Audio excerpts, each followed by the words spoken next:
dia, meus irmãos, graça e paz. Amém. Perguntei ao pastor hoje pela manhã se teríamos o louvor. Ele falou que só se eu quisesse cantar. Como não fui agraciado com esse dom, vou pedir a ajuda dos irmãos para a gente cantar aqui rapidinho um louvor a Deus na capela, antes da gente começar. Quantos conhecem aquele louvor Renova-me?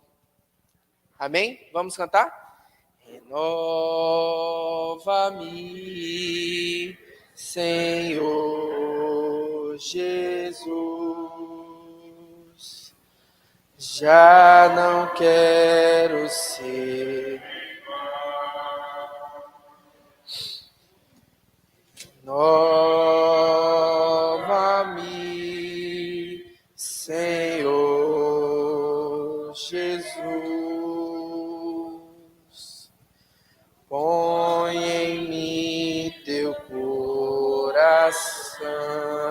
Vamos ficar de pé? Porque tudo que há... Eu vou fazer isso aqui.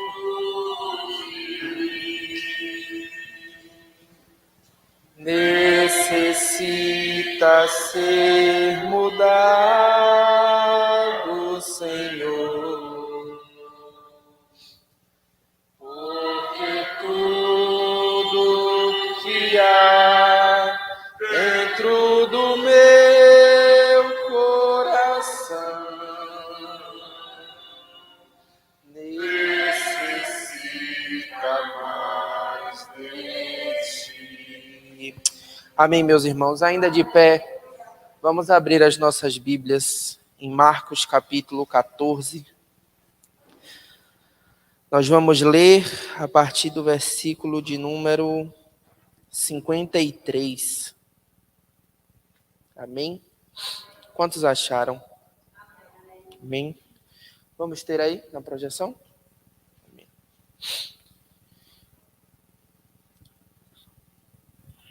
Vou começar a ler. Versículo 53. E levaram Jesus ao sumo sacerdote. E reuniram-se todos os principais sacerdotes, anciãos e os escribas. Pedro seguira-o de longe até o interior do pátio do sumo sacerdote e estava assentado entre os serventuários, aquentando-se ao fogo. E os principais sacerdotes e todo o sinédrio procuravam algum testemunho contra Jesus para o condenar à morte, e não o acharam. Pois muitos testemunhavam falsamente contra Jesus, mas os depoimentos não eram coerentes. Versículo 57. E levantando-se... Pode ir, pastor. 57.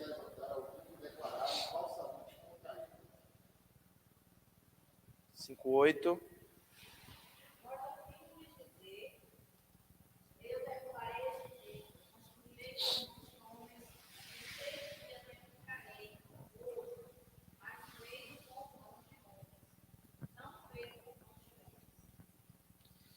E nem assim o testemunho era coerente. Vamos.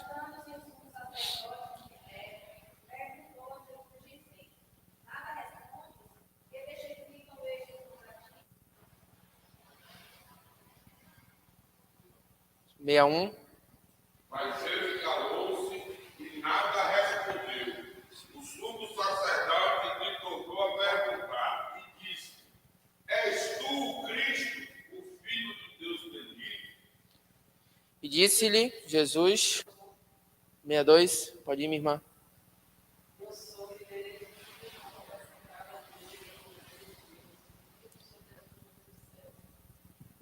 sumo sacerdote, rasgando as próprias vestes, perguntou: por que precisamos de mais testemunhas? Vós ouvistes a blasfêmia, que vos parece? E todos os consideraram culpado de morte. 65.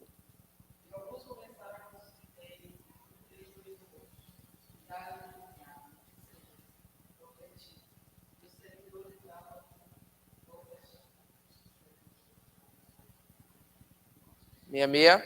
E estando Pedro embaixo do átrio, chegou uma das criadas do sumo sacerdote.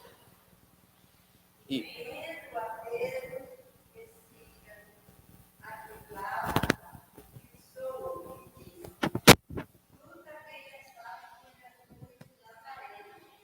Contudo, ele negou, dizendo: Não conheço, nem sei do que você está falando. E saiu para o ouvir. E a criada vindo outra vez, começou a dizer ao que havia estado: Este é um dos tais. Mas ele o negou outra vez, e pouco depois os que estavam ali disseram outra vez a Pedro: Verdadeiramente tu és um deles, porque és também um galileu, e tua fala é semelhante. E ele começou a arregar e a jurar: Não conheço este homem de quem falais. E logo o galo cantou pela segunda vez. Então Pedro se lembrou da palavra que Jesus lhe tinha dito: Antes que 2 vezes cante o galo, você me negará 3 vezes. E se pôs a chorar. Vamos, versículo 15, capítulo 15, versículo 1. Logo pela manhã, entraram em conselho os principais sacerdotes, com os anciãos, os escribas e todo o sinédrio. E amarrando a Jesus, levaram-no e o entregaram a Pilatos. Pilatos o interrogou: És tu o rei dos judeus? Respondeu-lhe Jesus: Tu o dizes. Versículo 3. Os chefes dos sacerdotes o acusaram de muitas coisas. Então Pilatos lhe perguntou novamente: Você não vai responder? Veja que muitas coisas o estão acusando. 5. Ora,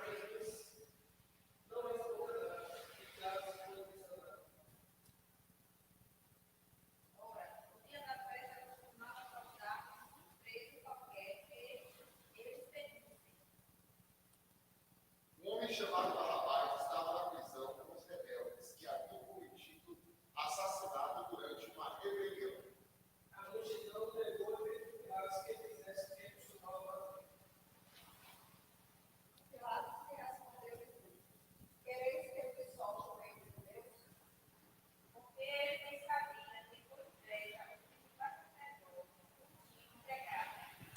Mas estes incitaram a multidão, no sentido do que lhe soltassem de preferência a Barrabás. Pilatos, respondendo, lhe disse outra vez: Que quereis, pois, que faça com aquele a quem chamais rei dos judeus? Crucifica, gritaram eles.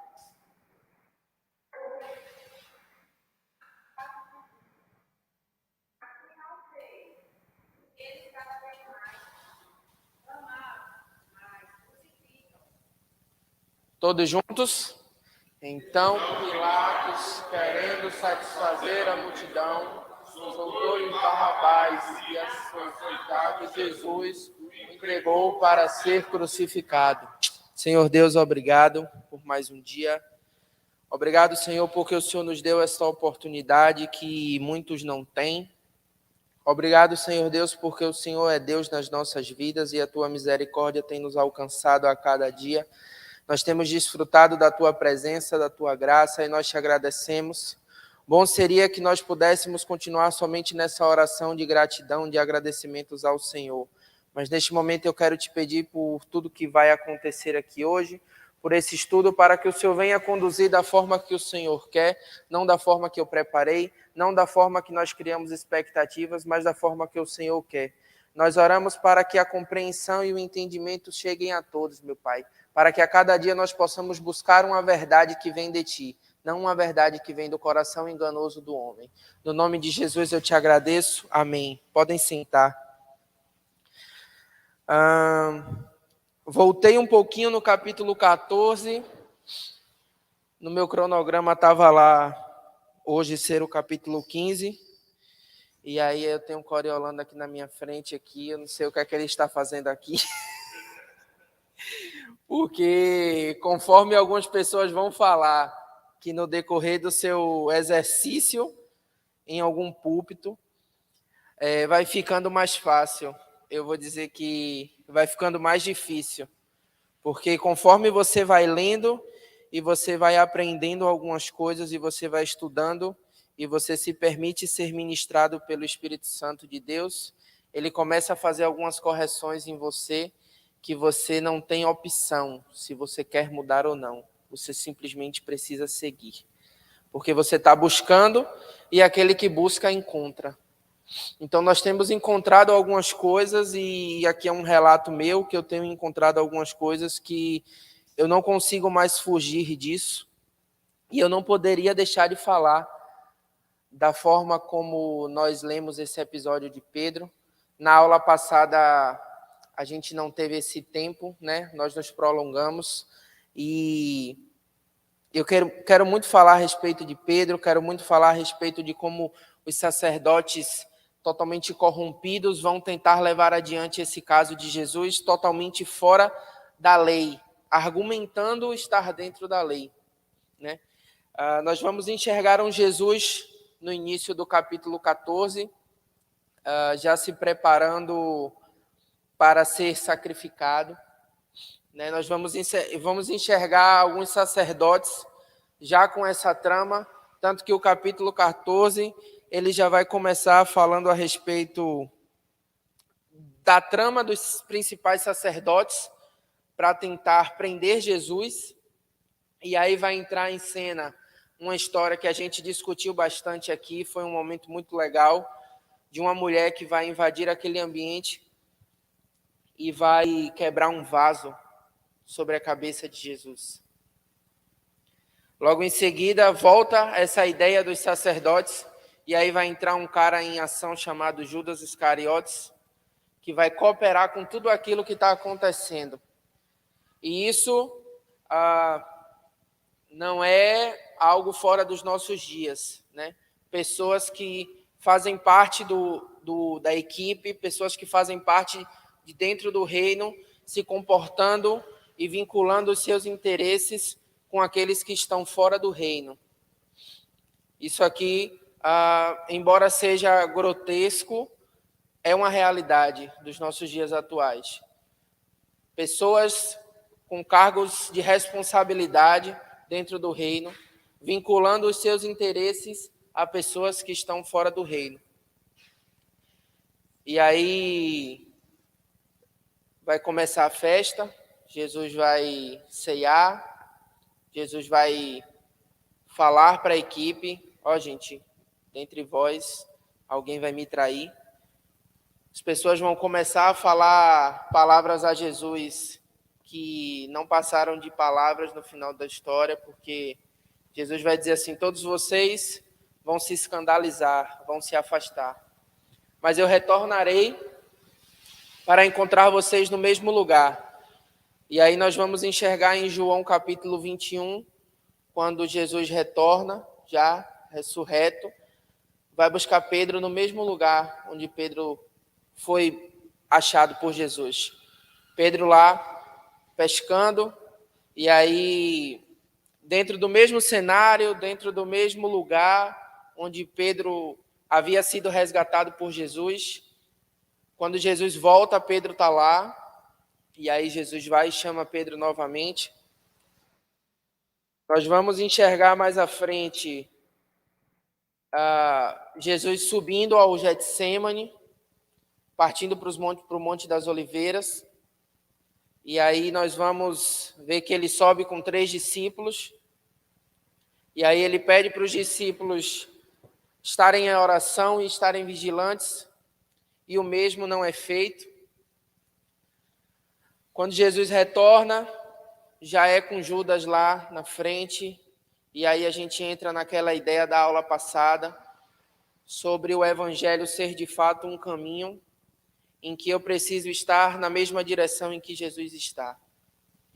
Porque o que vem da direção contra Jesus, infelizmente vem para ferir. Infelizmente, e aí eu trago as palavras da irmã Yuri, que não intencionalmente, mas totalmente influenciado por forças malignas, que aí Paulo vai dizer lá em Efésios 6, que a nossa luta não é contra a carne, nem contra o sangue. Então nós entendemos que existe uma força maligna que ali está cooperando para que aquilo aconteça, influenciando as pessoas. E aí nós vamos ter um Jesus que é levado, e aí nós entramos na aula de hoje. E falando um pouco sobre o poder que os judeus poderiam exercer naquela época. Eles tinham poder sobre a matéria, eles tinham poder sobre algumas questões religiosas, mas com relação à pena de morte, o judeu ele não tinha esse poder. Ele não podia sentenciar ninguém à morte. Israel estava passando por um momento em que Roma tinha dominado. Então, quem de fato sentenciava, quem de fato tinha esse poder de dizer esse vai morrer, era o governador romano. Dentro dessa ideia, né, da lei judaica que temos, nós conseguimos enxergar algumas infrações na lei para que Jesus fosse morto. A primeira é em que uma sessão que levasse a pena de morte, ela não poderia ser feita no período noturno. Isso estava na lei dos judeus.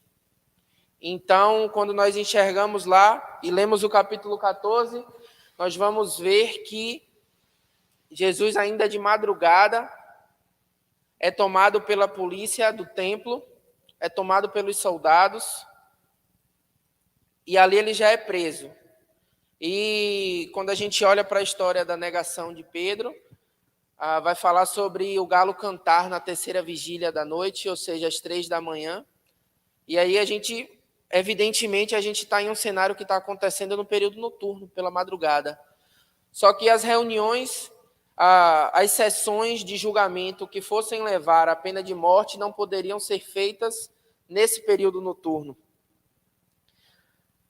Sessões como essa também, que levariam a pena de morte, não poderiam ser feitas dentro dessas grandes festas. E Israel ele estava passando por um período de festa que era a festa de Páscoa, né? E aí a gente volta para a primeira aula, onde eu falei que Israel atingia um público aproximado de quase 3 milhões de pessoas nessa época. Em um relato de Flávio José para Nero, ele vai falar a respeito de 256 mil cordeiros que eram mortos para que o povo pudesse ceiar. E a lei vai dizer que existia pelo menos, no mínimo, 10 pessoas para um cordeiro. Então, nós temos um número aproximado aí de quase 3 milhões de pessoas visitando Israel. E todo judeu que morasse a um raio de 25 quilômetros precisava estar em Jerusalém nessa Páscoa.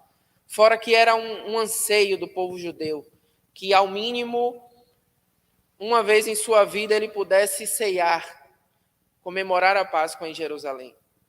Porque traz essa atmosfera de libertação, é a comemoração de fato de Israel se libertando do povo do Egito, do cativeiro do Egito.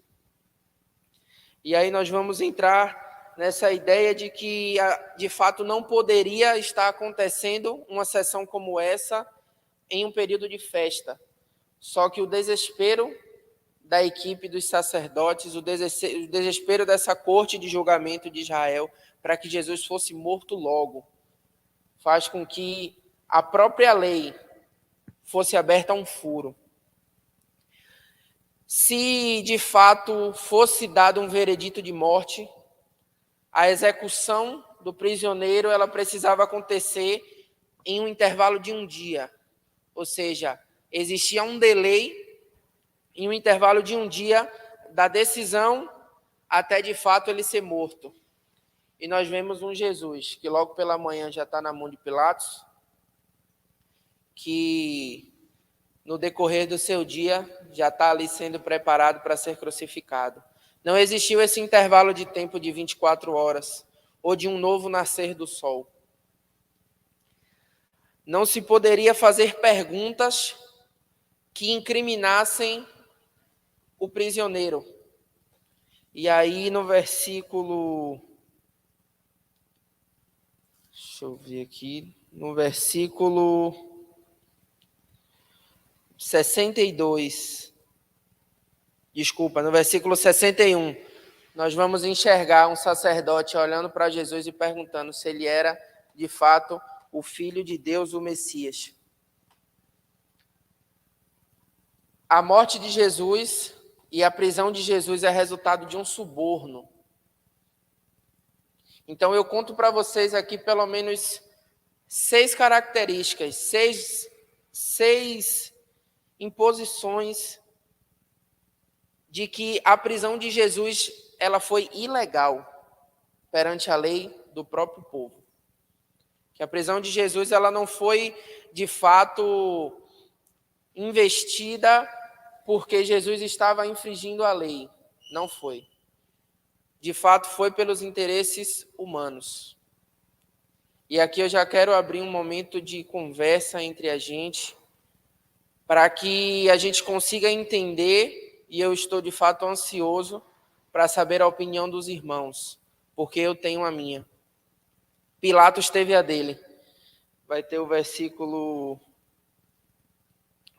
10, em que Pilatos vai dizer que ele percebeu que os sacerdotes queriam matar Jesus porque tinham inveja de Jesus.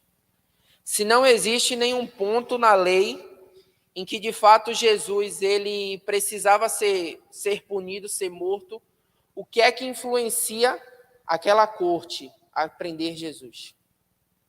Pastor Corelão. Na verdade, tem um ponto aí que é importante, que se repete em toda a história da humanidade.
Esse é o primeiro ponto. A segunda mostra como muitas vezes nós misturamos religião e política, cometemos o maior sacrilégio. Por quê? Porque nós saímos do campo do religioso para tentar validar o campo religioso da política, mas também saímos do campo da política porque nós queremos que a política seja validada pelo religioso. E nesse sistema nós criamos uma outra coisa que nem é religiosa e nem é política, que é totalmente maléfica, porque ela vai ser injusta, porque ela vai ser manifestada no desejo mais absurdo do ser humano. E isso não é a maneira, isso acontece no julgamento de Jesus, isso acontece posteriormente no período da Idade Média, isso acontece posteriormente em vários movimentos opressores que nós temos na humanidade, isso acontece Século 3, né? E aí você vê essa necessidade, você vê como que a Bíblia vai colocar isso de uma forma tão pesada, nem o Filho de Deus é culpado dentro desse sistema maldoso que o ser humano é capaz de construir, quando ele coloca seus interesses acima da sua fé e acima até das leis que ele mesmo estabelece. Vamos lá? Mais alguém? Então, estava conversando hoje,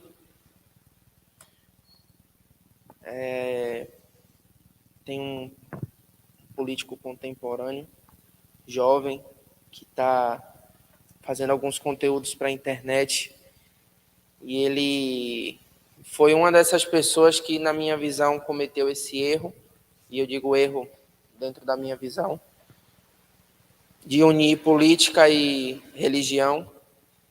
E ele está aí viajando o país ao longo disso. E o último conteúdo que ele postou, para mim, é um discurso de ódio, criticando uma mulher cantora brasileira, que foi cristã e hoje não é mais.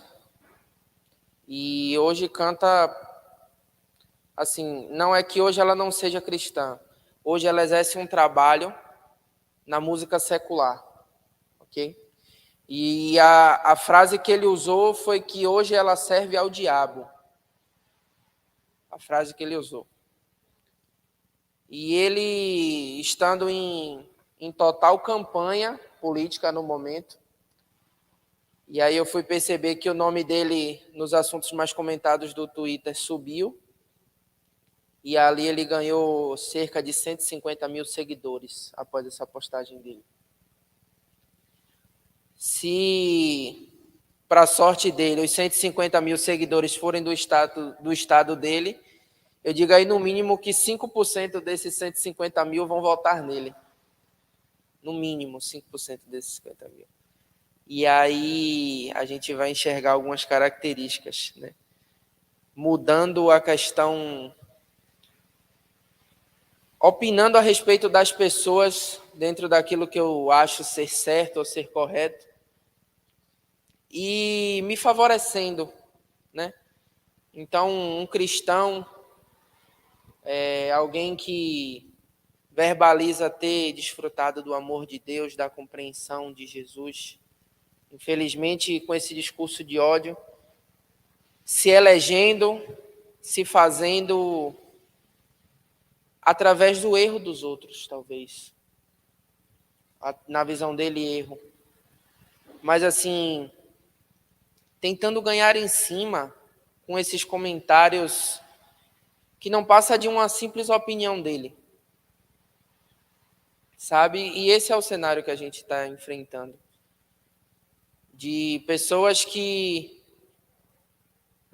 não conseguem olhar para esses sacerdotes e espelhar muitas vezes as suas ações, né? Pessoas que não conseguem olhar para esse sacerdote e dizer, poxa, em algum momento da minha vida ou no atual momento da minha vida, eu estou igual a eles ou estou fazendo algo semelhante. É todo mundo querendo ser Jesus, aquele que é perseguido, aquele que é perseguido no modo geral, mas não consegue olhar para si mesmo e enxergar que eu não sou dono de uma verdade absoluta e que eu não posso perseguir as pessoas a esse ponto. E aí vai entrar na história de um camarada chamado Pedro, que eu acho que é o maior discurso em que as pessoas falam a respeito de Pedro, né? Pedro não é visto lá fora como o cara que curou através da sombra, como o cara que... uma das maiores lideranças do cristianismo, da história da igreja. Pedro é visto lá fora como, o que negou Jesus? Sei quem é. Só que dentro desse cenário onde ele de fato nega, Pedro ele é o discípulo em que, mesmo depois de ter cortado a orelha de Malco, mesmo depois da briga lá, é o único discípulo que acompanha Jesus, nem que seja de longe. E nós não vemos nos relatos dos versículos um Pedro que cogita a possibilidade de ir embora daquele lugar. É um Pedro que a pessoa desconfia dele da primeira vez, aí ele nega, mas ele continua ali. Aí vai ter alguém que vai olhar, ou talvez a mesma pessoa, e vai dizer, rapaz, esse cara é ele é. Aí Pedro nega de novo, mas continua ali. Mesmo sabendo que a próxima vez que ele fosse suspeito, a próxima vez que alguém de fato olhasse para ele e falar, não, ele é. Ele continua ali, cara.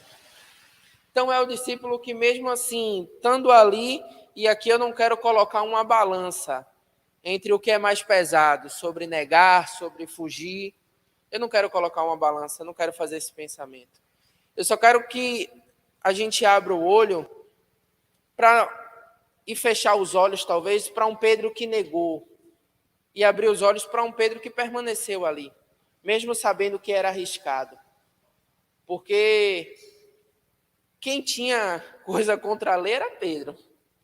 Quem de fato a lei poderia intervir ali era Pedro, né?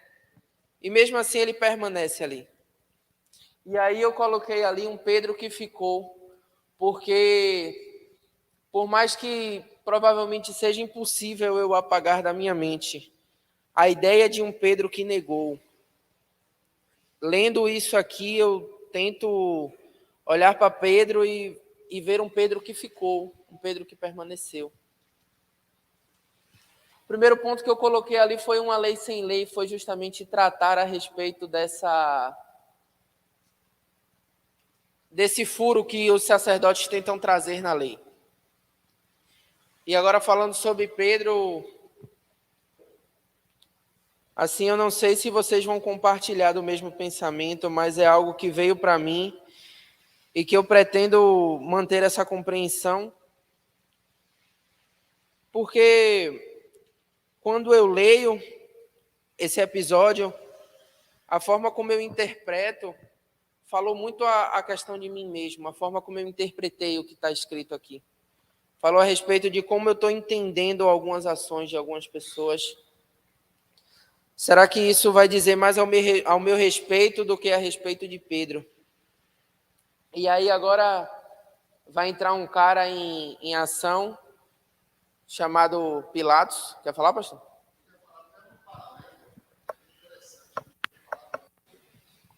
Quando você olha o pecado que teve no pecado de Jesus, e que os sacerdotes fizeram, a gente começa a perceber como a nossa fé é problemática.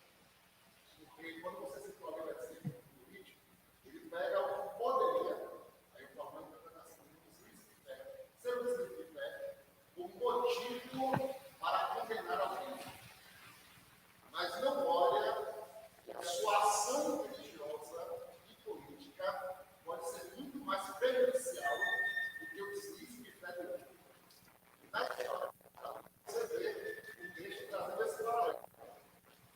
E como o deslize de fé não é prejudicial para o outro, somente para o indivíduo que precisa, que é o caso de Pedro, o único indivíduo prejudicado nessa história dele é só Pedro. É ele que desliza, é ele que vai ficar magoado, é ele que vai ficar em crise espiritual, é ele que vai estar com a cabeça sossegada, é ele que vai estar nessa crise precisando ser confortado depois com Jesus. Mas ele está querendo aprender. Olha, eu sou humano, não é humano, eu não quero aprender. E quantos que estavam se achando certos, na sua postura religiosa, eram muito mais prejudiciais, porque não só prejudicavam a sua relação com Deus, mas a conduziam todo o povo ao erro. E ainda se achavam no direito de condenar os outros dentro dos critérios econômicos que eles viviam na religião. E aí você vê como muitas vezes nós agimos dessa mesma forma. Condenamos pequenas falhas dos outros, porque nos achamos no direito de condenar, mas na nossa ação religiosa somos tão prejudiciais porque damos mau testemunho nas nossas ações, condenamos, agimos como pessoas que mais afastam as pessoas de Cristo que aproximam, e aí caímos naquele texto de Mateus 7, olhando o cisco no olho do outro, onde temos uma trave enorme em nossos olhos. Eu acho que esse paralelo do texto, como eu já falei na notícia das aulas do Evangelho, a gente viu entender que uma coisa nunca coloca eventos suscetíveis aleatoriamente. Sempre a associação dos eventos tem uma intenção. E você percebe que é justamente isso. Jesus sendo julgado por uma elite religiosa, que dentro da função orgulho se acha no direito de condenar os outros, e aquele que é marginalizado na verdade de Jesus, ele vai encontrar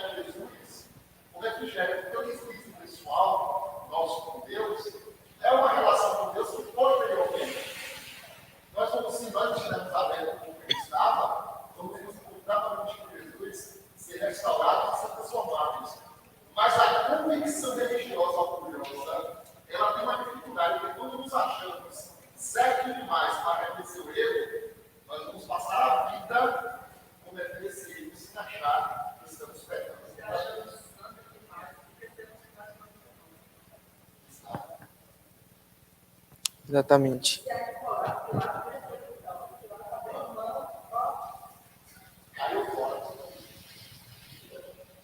Tinha escolha. Poderia ter escolha. A questão de ser sim. Será que teve? A Jesus chegou lá para a pergunta e eu estava lá para mim. Em todas as falhas dele, mas ele estava lá e continuou. E você vê que não é questionável o amor de Pedro a Jesus, porque mediante uma corte de soldados que vem prender Jesus, Pedro pega a faca e vai defender ali, e de fato vai e faz, mas quando erra, fica marcado por aquele erro, né? É,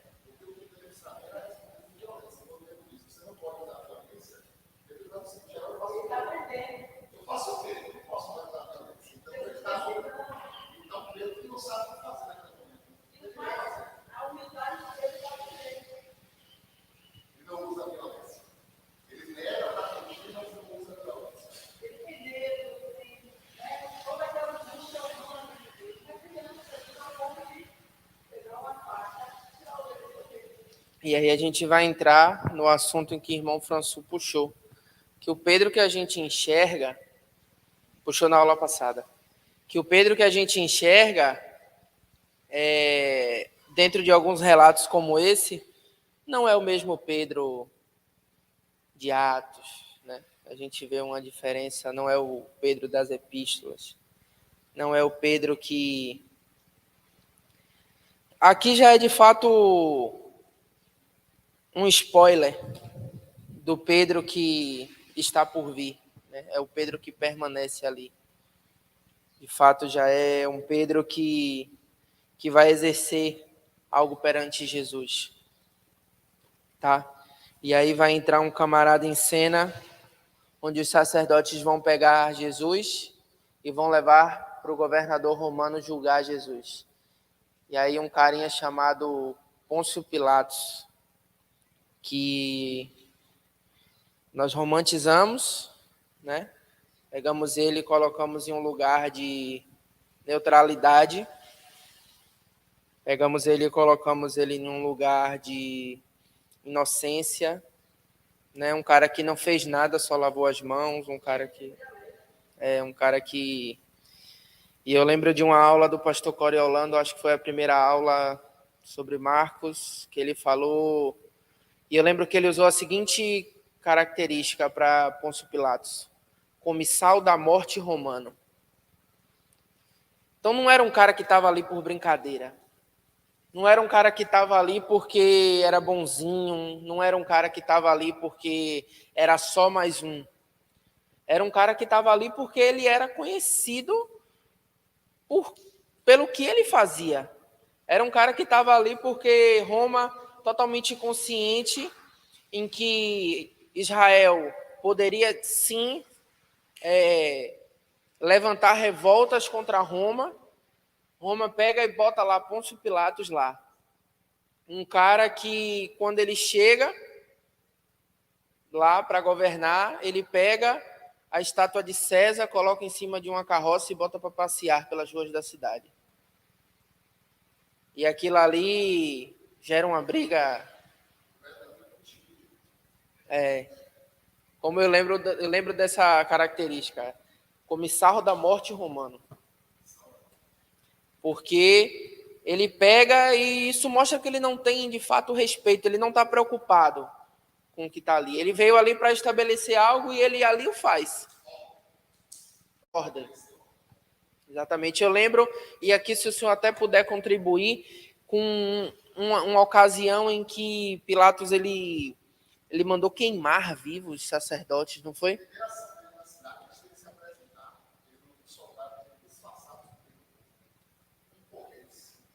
Quando ele se apresentou, o primeiro motivo os soldados ficaram na mão, sem registrar.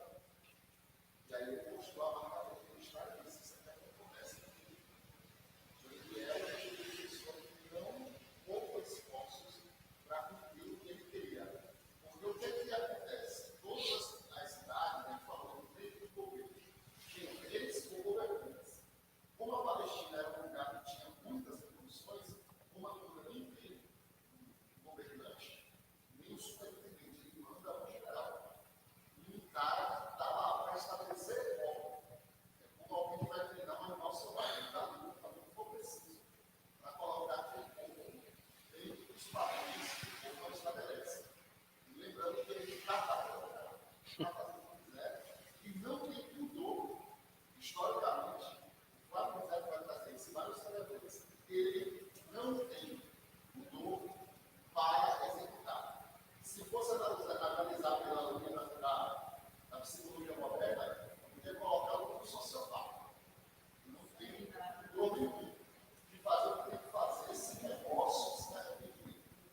Genocida.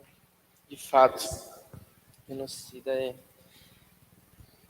E aí você vai entender o seguinte: o que coloca Pilatos no chefe aí na história? Não é nem uma vez, é porque ele vê a possibilidade de conflito limite na morte de Jesus. Por isso que ele joga para o povo ele. Porque ele quer ter, não é porque ele quer salvar Jesus, mas ele quer ter certeza. Se ele matar Jesus, não terá uma função. Então, não é o povo que poderá. Ele tem convicção que se ele matar Jesus, ele não vai ter que lidar com uma rebelião posterior. Então, percebe que quando você vê que Pilatos traz, você começa a perceber que estratégia dele. Ele tem uma alerta para esse povo, tudo, mas o perfeito é o seguinte: se eu matar esse cidadão, que consequência eu vou ter depois? Porque depois que você vive, ele já o filho de Deus, como filho do homem. Então, o que é que dá força a Pilatos? Ele lava as mãos e diz: desceu. O povo desse aqui, ele fala: olha, então se eu matar esse cara, porque se ele realmente está convicto, porque se ele realmente está convicto que existe uma maldição, se ele está convicto que existe uma maldição divina, se ele mata Jesus, ele tem medo disso, ele tem poder suficiente para dizer: não vou condenar, não vou matar ninguém. Então percebe que o ato de lavar as mãos é política. É estratégia política. É estratégia política. Sim. Yasmin? Então, ao lado, Ele é muito agradável, ficou bem dos dois lados. Fez o que o povo queria e fez exatamente o que o monarquia foi. Está todo mundo feliz. e não vai ter que matar ninguém depois. Então vai ser só um pouco em vez de vários. Porque se ele não vai matar ninguém depois, ele vai matar ninguém depois. Exatamente. Então, é um por milhares. Sim. A possibilidade. Então, é um ato calculado. Uhum. E é porque é importante você ver isso. Porque se você entende que lá vai parar de área final, você tira o problema que aconteceu durante muito tempo. Durante muito tempo, essa interpretação de lados que o povo quer matar, fez com que nós cristãos criássemos um sentimento anti-judaico. Não é a anti-judaico, é nós cristãos matamos anti-judaico. Um dos argumentos, né, do nazismo, um dos argumentos. Nós cristãos, na Idade Média, matamos especificamente Deus. Ser judeu, na Idade Média, é um crime. E é um dos argumentos do nazismo, né? É um dos argumentos do nazismo que é defendido por pastores e padres. Deixando isso claro, tá? Hitler faz parte de apoio Da igreja. de igrejas protestantes evangélicas e igreja católica, para nos mostrar que nem sempre a igreja está ligada com o pensamento político, achando que está tratando com Deus, nem sempre significa que estamos fazendo a propaganda.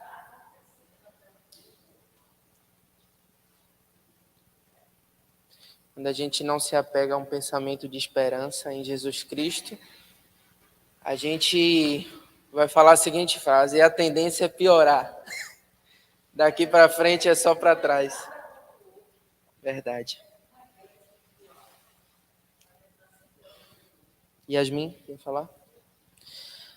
E aí, a gente vai enxergar que Pilatos também tinha suas alianças com alguns sacerdotes, saduceus principalmente, que de fato já tinha se vendido a Roma e tinha de fato deixado os interesses mediante a lei, mediante os interesses de Deus, e já tinha se juntado aos interesses romanos, que é muito mais lucrativo, falando nesse sentido, né? E aí eu infelizmente não vou entender aonde é que essa prosperidade tão dita hoje nas igrejas está vinculada às ações de Deus em minha vida. Já que, vendo que os sacerdotes deixam, de fato, o plano de Deus dentro da lei e se corrompem a Roma porque é mais lucrativo. Porque, nossa, e esse partido em específico, os saduceus, é um partido em que eu olho para eles assim, e é um povo que vai dizer que a lei vai dizer que você precisa sustentar seu pai e sua mãe, honrar o seu pai e sua mãe, e o povo vai dizer: não, se você pegar e der uma oferta no templo, você está isento disso. Então aí nós vamos ter um grupinho que, de fato, já não queria ter essas obrigações e agora fundamentados pelo sacerdote. Sabe? Dizer que não, dê uma oferta aqui, dê uma semente aqui, deixa isso para lá. Sabe? Então, é uma classe que aparenta muito estar movida ao dinheiro, ao apego, ao que de fato é ali. Sabe? E você não está ouvindo isso da boca de alguém que tem uma condição de vida financeira excelente. Não, você não está ouvindo isso da boca de alguém que está falando isso para você. Ah, ele está falando ali, mas a condição de vida dele é papa. Não, não é. Eu falo, tipo assim, eu lembro de uma oração que eu fiz, eu falei, Deus, se é para eu ter dinheiro, para eu ser igual aos saduceus, eu não quero. Porque se eu me permito ser governado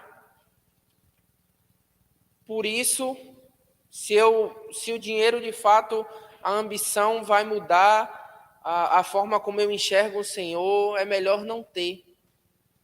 É melhor, de fato, não criar vínculos com isso. E aí, esse comportamento, né, dessa troca, dessa imposição sempre de recolher esses tributos, recolher esses valores, se isso de fato acontece hoje, e eu creio que você realmente enxerga isso na maioria dos cenários cristãos religiosos, né? Nunca foi tão claro, talvez, o comportamento e essas características do partido saduceu, dessa seita, nunca foi tão explícito no nosso meio, né? Não sei, eu lembro, semana passada eu estava numa igreja, o pastor falou assim, Deus vai lhe dar 100 vezes mais. Se você der R$100 hoje, dentro de um mês Deus vai lhe dar 1.000. Eu disse, menino, se eu tenho R$100 aqui agora, eu tava aqui agora, velho. Eu disse, rapaz, se eu tenho um peixe aqui nadando aqui no meu bolso, eu dava aqui agora. Porque não é possível, não. É.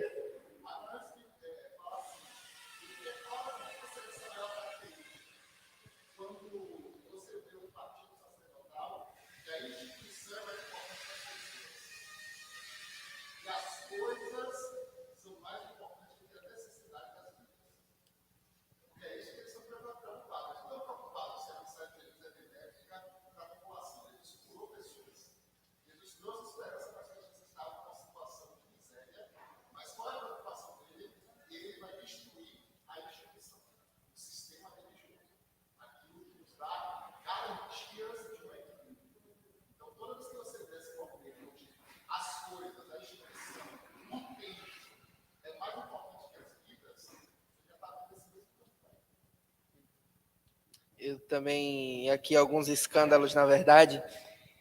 Teve uma ministração em que o pastor estava ministrando sobre a oferta no culto e ele fez uma ministração totalmente pautada em o animal da cédula vai dizer a rapidez em que Deus vai mandar a sua bênção.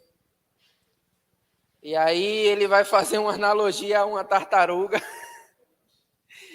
que caminha ali em seus passos paralíticos e vai fazer a alusão de uma carpa que, mesmo que você consiga pegar ela com a mão ali dentro da água, você não consegue. Sabe? E, gente, eu não estou falando de uma ministração que eu assisti há 10 anos atrás, há 15 anos atrás, não. É uma questão de um pouco menos de anos atrás. E pelo caminhar da carruagem tende a piorar, tá pior. Sabe, é um cenário em que e você até muitas vezes recriminado, porque essa ideia vende, sabe? Quem não quer de fato entrar numa igreja e está ali de fato precisando pagar uma conta, em que dentro da minha necessidade financeira, eu estou ali mediante a um desespero e eu ouço da voz de alguém que se eu der R$100, Deus vai me dar 1.000. sabe? Quem de fato não quer, a não ser que você não esteja precisando de R$1.000, irmão, nesse momento, mas, sabe? A não ser que aos seus olhos de fato não seja algo, mas para alguém que está precisando, alguém que, sabe? É uma ideia que vende, é uma ideia que enche. E algumas coisas que acontecem simplesmente pela misericórdia do Senhor. E funciona, talvez, com um público em específico, porque talvez a irmã Brígida teve uma confiança gigante em Deus e falou: Deus é tudo que eu tenho. O dinheiro da conta dela, Deus fez aparecer, sabe? E aí a gente vai entrar em uma aula que Coriolano fez ali, em que a gente tenta franquear alguns modelos de sacrifício ao Senhor. E a partir do momento que eu tento e aplico umas repetições a isso, o nome disso se torna magia. Porque magia é isso, é você pegar algo e você fazer sempre aquela rotina de exercício sabendo que o resultado vai ser aquilo. Mas não é. Sabe, e algumas coisas que acontecem pela misericórdia e aconteceram com a irmã Brígida. E aí o pastor, dentro das suas intenções de lucrativo para dentro da igreja, né? Simplesmente tem ali a vontade de aumentar seu salário. Em algumas igrejas hoje, o salário do pastor ele é proporcional, né, ao faturamento de fato dos dízimos e ofertas. Entre 10% a 15% em algumas, pelo menos as que eu pesquisei. Então, perceba que é totalmente benéfico para que um pastor inspire a igreja a ofertar e crie coisas que, não que a oferta não seja algo importante, nossa igreja tem esse momento, mas é algo que eu ouvi da boca de pessoas que é a parte mais importante do culto. É o momento em que você entrega uma semente ao Senhor. Isso, pasmem, é a realidade atual. Infelizmente, é a realidade do momento. Bebego.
Amém.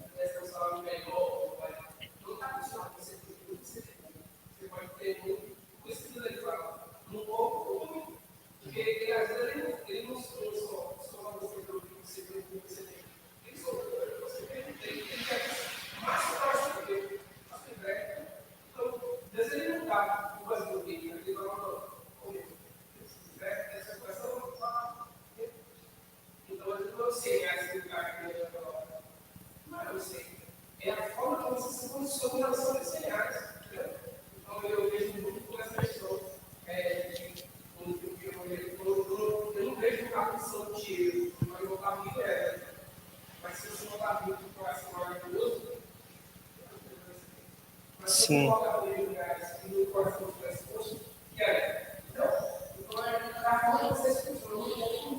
Sim, eu não quero realmente discutir a intencionalidade de quem oferta. Até porque a gente vai ter algumas ofertas pequenas em que o comportamento e a expansão que aquilo toma é grandioso na Bíblia. E aí também a gente vai ter uma mulher que quebra um frasco para Jesus, nas cabeças de Jesus, e um frasco de 300 denários, né? Mas, assim, falando a respeito de lideranças religiosas que, de fato, têm induzido o povo a errar, baseado nos seus interesses financeiros, principalmente, né? E aí a gente vai ter a ideia realmente de um Pilatos que, embora ele tivesse o poder de libertar Jesus naquele momento e dizer que não, assim ele não faz.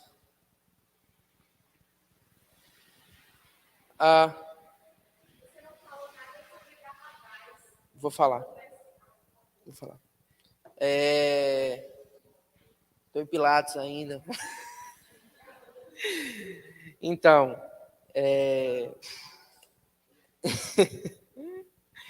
totalmente corrompido, né? Totalmente vinculado a esses sacerdotes, porque em determinado momento um historiador vai falar em que Pilatos ele quer usar o templo, o tesouro do templo, para fazer uma construção de um arqueólogo. Isso, acho que é isso, não é isso. E ele quer usar, e o engraçado é que ele consegue usar o tesouro do templo, sabe? Então, alguns acordos que já foram feitos, em que muitas vezes nós já fomos tomados, ele já foi tomado conta por uma corrupção, em que até se não tinha mais como ali quebrar algumas coisas que já tinham sido pré-estabelecidas com o partido saduceu, sabe? Então, alguns acordos que já foram feitos dentro de uma corrupção que, ou seja, já fugiu de um plano original, de um plano benigno, e já foi feito ali, já foi aplicado ali, não tem mais o que fazer. E aí ele ainda tenta seguir a lei, né? Porque o costume vai dizer que na festa de Páscoa o povo poderia soltar um dos que foram presos, e aí vai entrar um carinha chamado Barrabás, que é no versículo 11, em que ele vai dizer, preferem que eu solte Jesus? E aí os sacerdotes vão induzir ao povo para que o povo peça a libertação de Barrabás, né? E aí algumas traduções vão falar de Barrabás ser ladrão, salteador, tudo isso. Mas Barrabás ele foi um membro do Partido Zelotes, que é aquele mesmo partido em que Judas participava, que a gente falou aqui na primeira aula, em que Pedro, com algumas características desse partido, né? E aí, em um dos atentados desse partido contra Roma, esse Barrabás, ele mata um soldado romano. E ali ele é capturado por Roma, e aí Barrabás é responsável por trazer os impostos de volta, as caravanas que subiam com os impostos para Roma. Barrabás ia lá, assaltava as caravanas, matava os soldados e trazia o dinheiro de volta para o povo ou para uma minoria que era compatível com o partido. E aí, tendo a opção, né, de escolher um Jesus que não me dá dinheiro e um Barrabás que pelo menos traz o dinheiro de volta para mim, o povo escolhe Barrabás. No versículo 7, diz que Barrabás tinha sido preso e com outros amotinadores. Na versão que eu estou lendo aqui. Aí eu comecei a amotinador, é ditador revolucionário. Então, eu acho que na visão do povo, Barrabás estava muito mais associado aos ideais de libertação do povo de Deus contra Roma do que Jesus. E aí contrapõe até a visão dos próprios discípulos, que a gente questionou muito. Os discípulos veem o ministério de Jesus como traria essa libertação social e não ao reino de Deus, não ao reino celestial. Então, acho que nesse momento as pessoas viam mais vantagem em se associar a Barrabás, que apesar de ter disseminado, ele não era ladrão, ele era agitador, revolucionário, alguém que, obviamente, tinha seus próprios ideais, talvez até financeiros também, mas associado a essa libertação do povo de Deus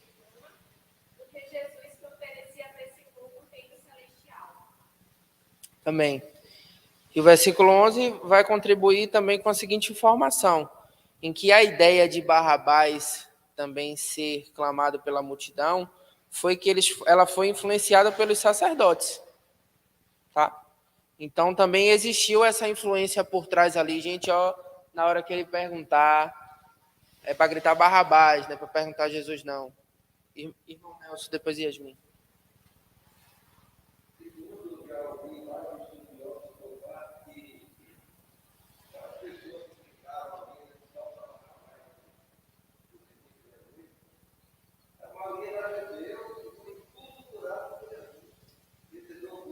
Sim.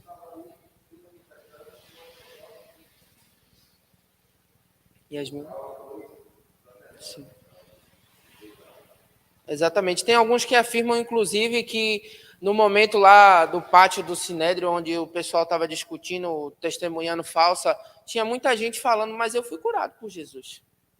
E contrapondo os argumentos de quem estava falando, mas ele disse que ele ia destruir o templo em 3 dias e depois ele ia levantar e não sei o quê, sendo que foi uma fala que Jesus fez no início do seu ministério, que não está vinculada à interpretação que aquele rapaz colocou.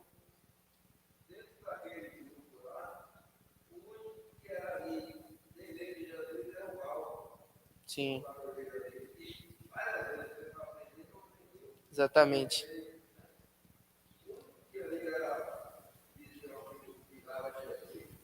Tanto que Jesus vai dizer, né? Me vistes pregando no templo e mesmo assim não me prendeste. Mas agora está diante de mim. Mas enfim, para que as escrituras sejam cumpridas. Yasmin. E aí a gente tem, assim, 2 agitadores sociais, né? A serem escolhidos pelos Barrabás e Jesus. Mas por que era mais benéfico para os sacerdotes que Jesus fosse condenado e não Barrabás? Eu acredito que porque Jesus denunciava as corrupções dos próprios sacerdotes, enquanto Barrabás era mais popular, né? Então, Barrabás poderia ser contido em outro momento, eu acredito, mas aquilo que Jesus falava tinha influência, tinha poder. Então, talvez naquele momento fosse mais benéfico diminuir e apagar a voz de Jesus do que a de Barrabás. Mais uma vez, essas lideranças religiosas agindo por interesse, um cara que propaga a morte, um cara que é assassino, que a Bíblia vai dizer que ele estava envolvido em assassinatos. Então, poxa, entre um cara que gera morte e um cara que gera vida, eu faço escolhas superficiais. Eu não penso para fazer ou influenciado, né, por outras pessoas.